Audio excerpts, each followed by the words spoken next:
This episode is brought to you by Pure Energy Apothecary, a woman-owned skincare and wellness brand founded by my friend Dawn Lancaster. Dawn and I go way back, deep diving into essential oils. We shared a passion for creating intentional products, just like the ones Dawn continues to craft today with Pure Energy Apothecary. When Dawn said she wanted to offer you 20% off Pure Energy products, I was thrilled. Pure Energy products are handmade in Vermont with ingredients you can pronounce, and they smell amazing. They are rooted in real aromatherapy. Visit pureenergyvt.com and use the code PURECHANGE for 20% off just for being a part of the Change Happened community. Pure products, pure purpose, pure energy.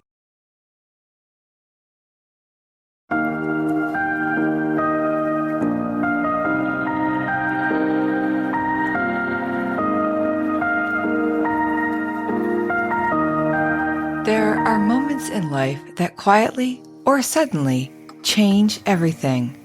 A diagnosis, a loss, a decision you didn't expect to make. And once that moment happens, the real question becomes, then what? Welcome to Change Happened, Then What?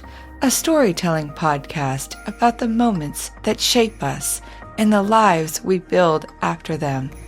Each episode brings you a real story told with honesty and care, where everything was questioned and where even then they chose to keep moving forward. This isn't an interview show. It's a place for real stories shared thoughtfully, sometimes messy, sometimes hopeful, but always human. I'm your host, Heather Holt, and I'm so glad you're here.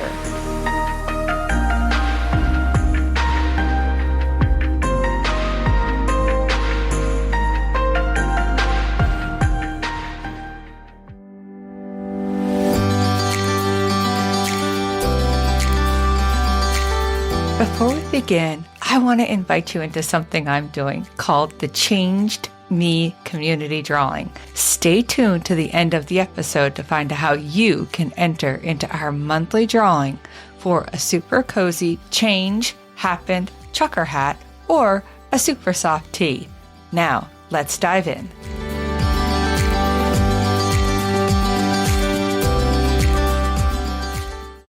Before we begin today's episode, I want to take a moment to let you know that today's story includes conversations about self-harm and suicidal thoughts. Please listen in the way that feels safest for you, and know it's okay to pause or step away if you need to. Support and resources are listed in the show notes.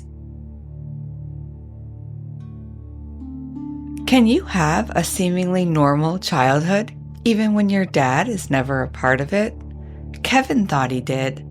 His father was never in his life, and that was okay, because he never walked out. He just was never there. No dramatic exit, just an absence that became normal. And then, at 27 years old, a door opened. An opportunity to meet the man who had lived quietly in the background of his whole life. So what do you do when that door opens? For Kevin, he walked through it, but not for long, because what he thought might have been missing may not have been missing all along. Growing up, Kevin learned how to survive in ways he didn't have words for yet, hurting himself before self-harm had a name, enduring pain because it felt like something he could control, and years later, that way of surviving led him to a moment that asked more of him than endurance ever could. There comes a moment in life when the question isn't what happened, it's who you are, who you thought you were, and whether you're ready to keep going. Today, I'm going to introduce you to Kevin. He's the host of Next Level University, a global self-improvement podcast. But that isn't where his story begins. What if he went all in, not just on dreams, but on understanding himself? This is Kevin's story, and this is what learning to stay can look like. I was raised by my mom and my grandmother. I didn't know my dad, So obviously that played a role in my life as a child and as a young man, and still to this day to some degree. Grew up lower middle class, didn't have a lot of money. My mom works night shifts, so I didn't see my mom that much. My mom would work 11 to 7, and then she would sleep from like 8 to 3. So I would see my grandmother more than my mom at times. Always super supportive. I played baseball, I played soccer. They were at every single game I ever had. Very open to me testing things out to see what I wanted to do with my life. So there was no pressure to like do certain things, be a certain way. But I think the money thing was like the hardest thing, because it was two things. It was one, I always felt like we didn't have money. That was one. And then two, when I was younger, I always felt like I was a charity case, meaning all of my friends' families would try to go above and beyond to help take care of me, trying to dad me and mom me and take care of me. So we didn't have money for sure. My dad wasn't around. But outside of that, there was no violence, there was no alcoholism, there was none of that. Like day-to-day life seemed pretty normal, all things considered. So there it is, Kevin's seemingly normal life. But as Kevin moves into early adolescence, something begins to take shape within him, what he would later call his superpower. In hindsight, that superpower may have been pushing himself to the limits of pain, testing how much he could endure. At the time, it felt like strength, but I find myself wondering, how would that serve him as an adult? I wasn't really ever the best at anything. I wasn't necessarily the fastest or the strongest or whatever it was. My strength was I was capable of suffering more than most people. I enjoyed to see how much I could suffer based on the fact that I felt like I was forced to suffer as a little boy. And I remember when I was like 12 or 13, I used to punch CD cases to see how much my knuckles would bleed. It didn't bother me. I didn't mind bleeding. It instilled in me at a very young age that I was capable of handling a massive amount of pain, and that was going to be my unique strength. I think for me it was ego, and it was significance. I got significance.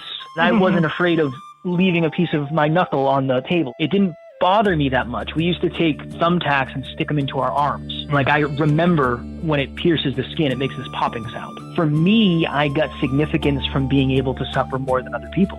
I want to pause here for a moment, because it's important to acknowledge the seriousness of this behavior and how we understand it today. According to the CDC, self-harm and suicide-related behaviors are among the leading cause of death for adolescents and young adults in the United States. Studies show that many people who engage in self-harm aren't trying to die. They're trying to regulate overwhelming emotions, to release the pain they don't even have a language for yet, or to regain a sense of control when everything else feels unimaginable. That context matters as I continue my conversation with Kevin. So I asked him the hard question: whether he ever realized what he was doing might have been rooted in anger he didn't yet know how to name. I don't know if I really understood that it was anger. I think I thought more, this is cool. That's the little boy doesn't think of the awareness piece. I think, okay, this is really cool and this gets me attention, so I'm going to do more of this. And then that carried over into like sports.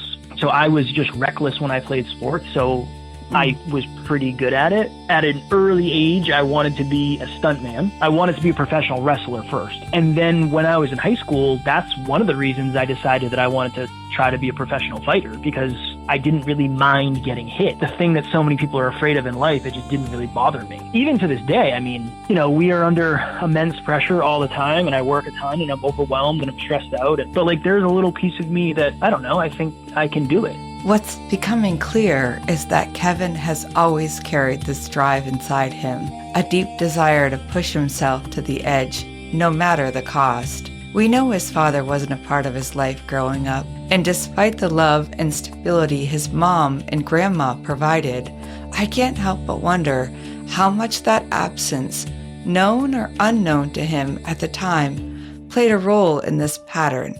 Kevin tells me more than once that he never really knew what he wanted to be when he grew up. He moved through a lot of different jobs over the years, trying things on, looking for direction, And eventually, he reached a point where he knew he had to get serious.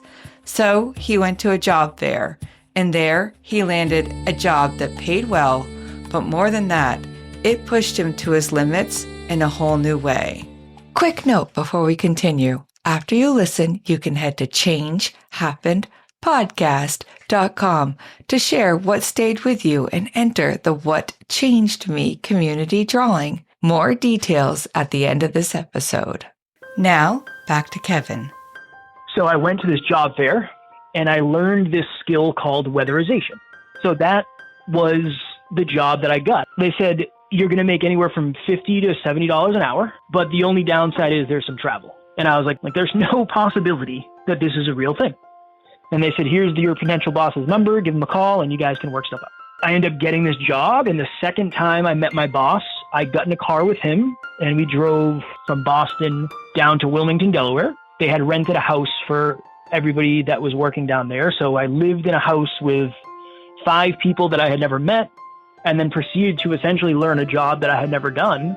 And we got to the end of the first week, and I got my first check, and it was for like $2,000. There's no way I fell into this, and now I'm going to be successful. Went all in on this job. I was traveling all over the place. I was making really good money. I was trying to figure my life out. I did that for a few years, and then when I was like 25, that's when the wheels kind of started to come off. At that point, I had just gone through a really challenging breakup. The work was crazy. I was making more money than I knew what to do with. I had checks that I just didn't cash because I didn't need them, so I just let them pile up.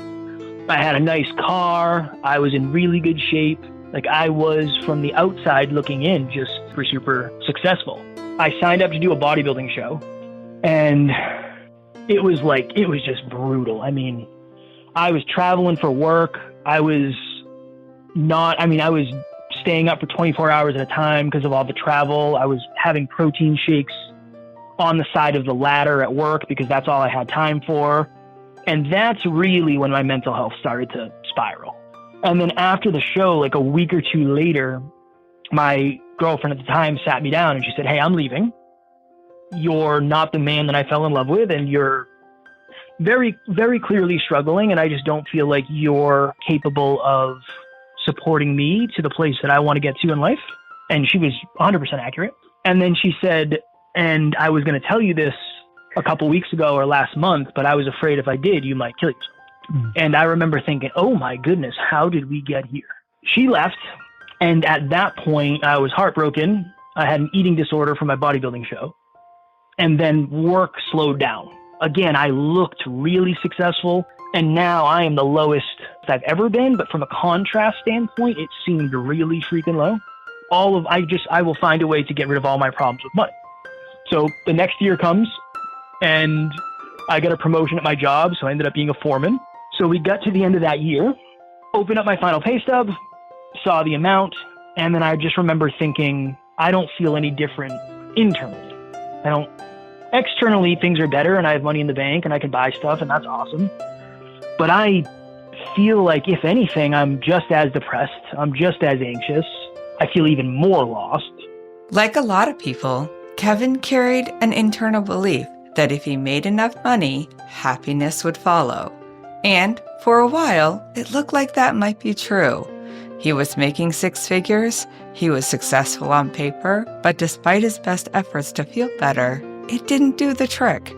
What did happen, though, was a realization. Kevin recognized that he didn't want to keep living an unconscious life, moving through days on autopilot, chasing the next achievement, hoping something would finally click. So he made a decision. He chose to start living hyper-consciously, and he poured every spare moment he could find into building his podcast around that very idea: awareness, growth, and asking better questions about life. But before things could fully turn around, another message arrived. It came from his biological father's girlfriend, buried deep inside one of those Facebook Messenger folders most people don't even know exist until they go looking. And that message opened a door. And I didn't meet my dad until I was 27. with the understanding that he was my father. One day I was going through my Facebook messages and I saw a message from someone and it said, "Hey, Kev, I'm Robin. I'm your father's girlfriend." And I remember thinking, there's no way I'm doing this today. It's not like when I was 5 years old, my dad walked out of my life. I didn't know him at all. I had no memory of him. I didn't know what he looked like. I didn't know his name. So it wasn't as much somebody was there and somebody left. It was more, there was just this missing piece from my entire life. One of the reasons it was so hard for me to meet my dad is because, one, I was convinced that I never was going to, and two, I didn't really want to. There was a fearful part of me that thought if I did meet him, I would forget about all the pain it caused. So I ended up meeting him, and then I saw him, I don't know, 3 or 4 times after that. And it just got to this place, Heather, where I'm not necessarily the type of person you can just call Wednesday at noon and then expect me to answer. My dad could not understand that. He thought it was a spite against him. He thought it was me holding a grudge against him. It was very much like, no, I run a business and I'm on phone calls all day. The only person who can call me in the middle of the day is really my wife. So I ended up letting that relationship just die after I had seen him a couple times. Not only do I not have any regrets, I am mourning the loss in advance. Sometimes we have to grieve the version of a relationship we imagined before we can ever learn what's actually possible. Not to erase the loss, but to release ourselves from regret and to make the choice that feels most honest. For Kevin, this was the choice that best fit him. And at that point in our conversation, Kevin and I drift into a bit of a tangent, talking about what it means when a parent isn't involved in a child's life, the impact that kind of absence can have on a young mind, even when the child doesn't consciously know what or who is missing. And then Kevin shares something with me that really stayed with me. Well, so it's interesting, right? Because when I met my dad and I sat across the table from him at a diner, I felt bad for him because he had accomplished less holistically at whatever age he was than I had at 27. And I think it was easier for me to look at him and say, look, you didn't wake up one day and decide you were going to try to wreck my life. You were going through your own human experience and you just didn't know how to handle it. It's easier to see that as I've evolved, right? But at the time, obviously we take it personally. I think Kevin's approach here is wise and honestly a healthy one. He admits it isn't always easy, but it's something he returns to when he needs to, a way of understanding his father's absence without letting it define him.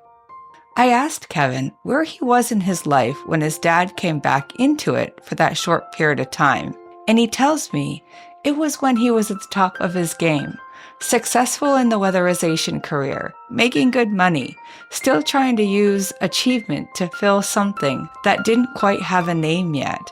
I'm not surprised that this realization came before his mental health crisis, before rock bottom, because sometimes it's not the crash that can change us. It's the subtle shifts, the quiet realizations that shape what comes next. And within the next couple of years, Kevin found himself on the phone with his best friend, not trying to save him, but struggling to stay tethered himself, speaking out loud in crisis himself.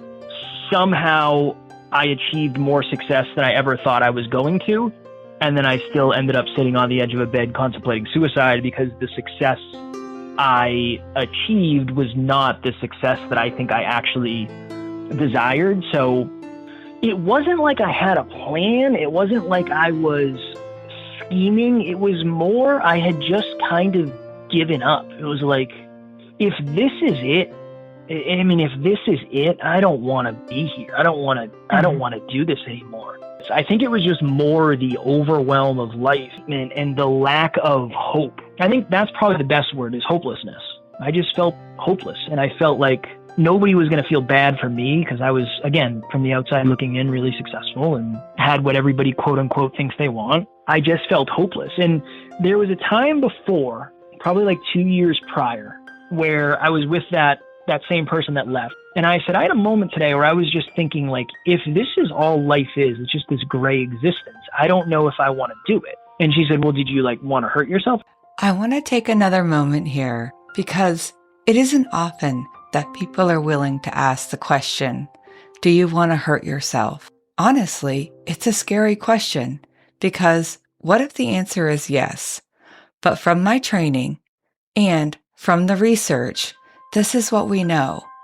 Asking directly does not put the idea in someone's head.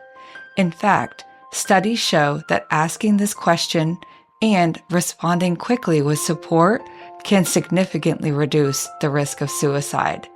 In the United States, calling or texting 988 connects you with someone immediately, a trained crisis counselor who helps de-escalate these moments and guide people towards safety and ongoing support. These are critical moments, and asking the question, are you going to hurt yourself? And getting the right help can change the trajectory of a life.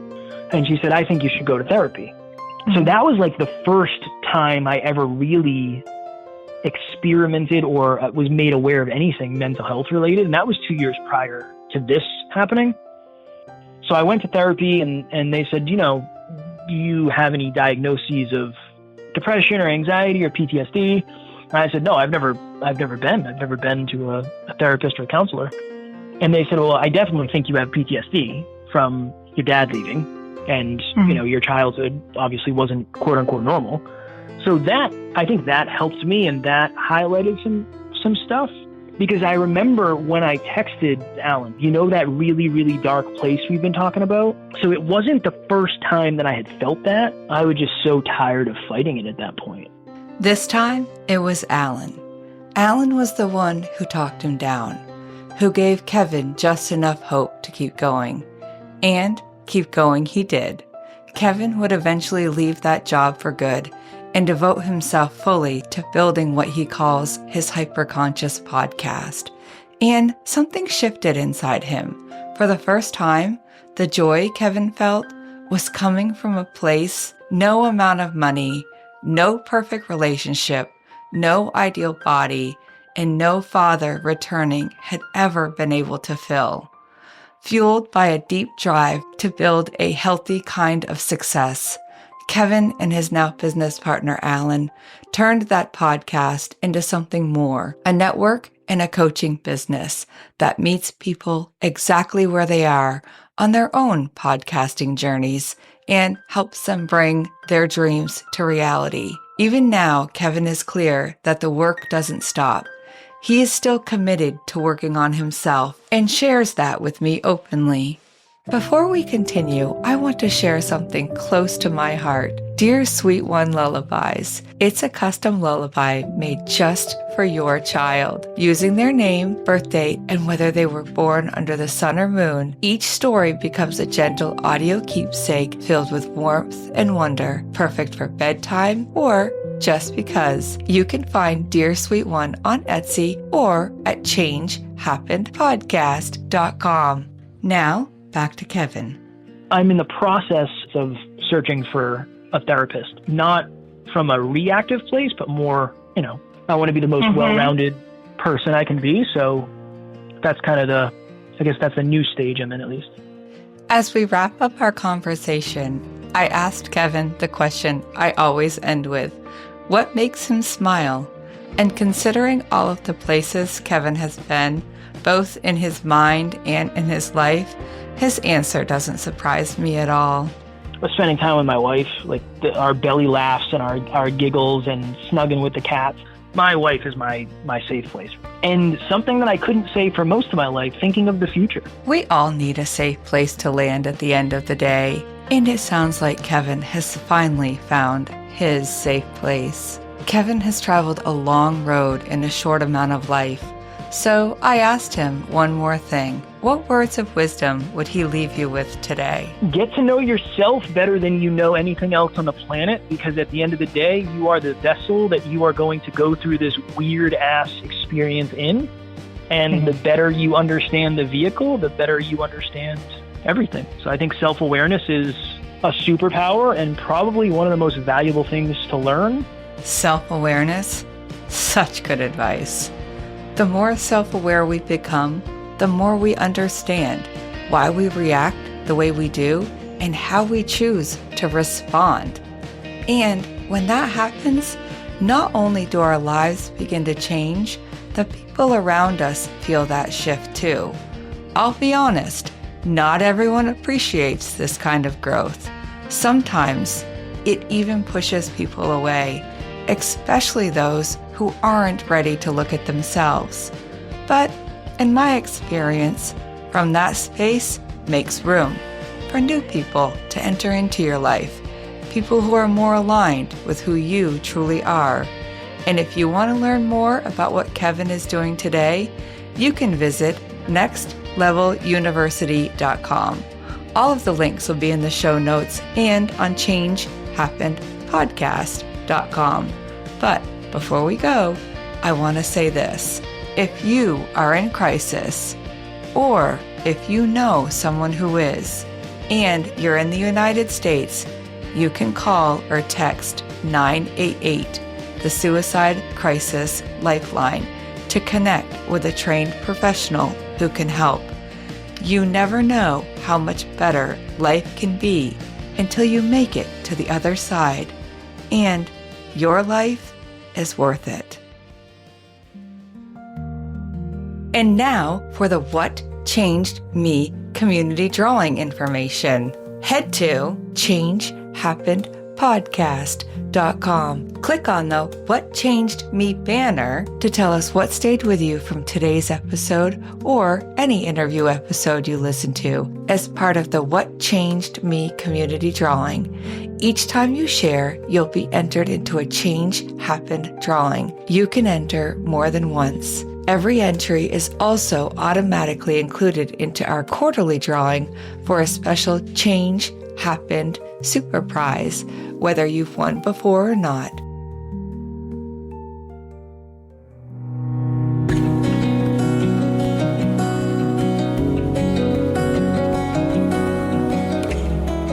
Change doesn't end the story. It's often where the next chapter begins. If something in today's episode stayed with you, a moment, a sentence, a feeling, I'd love to hear about it.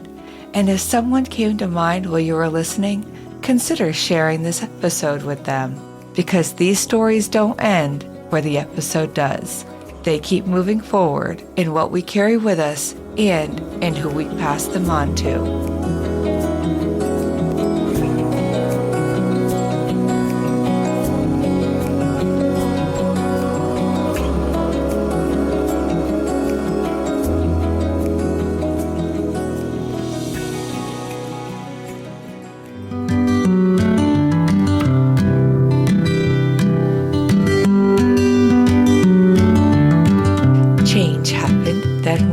Is written, edited, and produced by me, Heather Holt, with the loyal background support from my two sidekicks, Waylon and Dalton.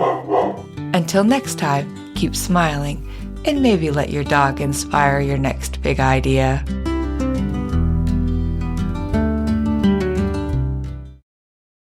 There's always a reason to always choose joy. There's something deeper that the world can't destroy. Smile when you think you can't. Smile, get up and dance. Smile, there's a bigger plan. The storm only lasts for a while. So smile.